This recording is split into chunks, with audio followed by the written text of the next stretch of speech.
પણ છું ને હરિ કોણ છે તો તનો મનુષ્ય દેહ મળ્યો ની સફળ થઈ જાય, ગુરુને ચરણે ગયો ને એ સફળ થઈ જાય. નકર હજી આમાં કઈ હાથ આવે એવું છે નહીં. કારણ કે આપણે જો મજીરા વગાડતા શરમ આવતી હોય ને તો હજી સમજી લો કે હજી આપણે ચામડાનું જ્ઞાન છે. કેવું?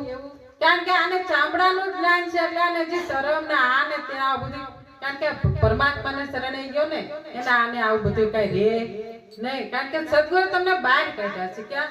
આ બધી કડાકોટમાંથી તમને બહાર કાઢ્યા છે. આખા જેમ છે પ્યોર તમારું સ્વરૂપ દેખાડ્યું.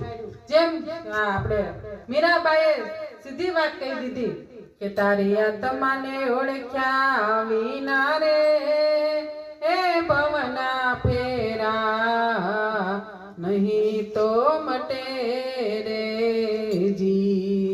તારી બ્રહ્મણાને ભાંગ્યા વિના રે એ 184 નહીં તો ટળે રે જી.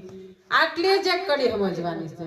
હવે આ બે કડીમાં મીરાબાઈ કેટલું કહી દીધું આ જીવને કે તારી આત્માને ઓળખીશ નહીં ને ત્યાં હું ત્યાં તારા ભવના ફેરા ક્યારે મટવાના નથી, અને ભ્રમણાને ભાંગીશ નહીં ને ત્યાં સુધી 184 ટળવાની નથી. ખાલી એક દેહની અને આત્માની જ વાત કરી મીરાબાઈ. ક્યાંય આગું જવું પડે એમ નથી.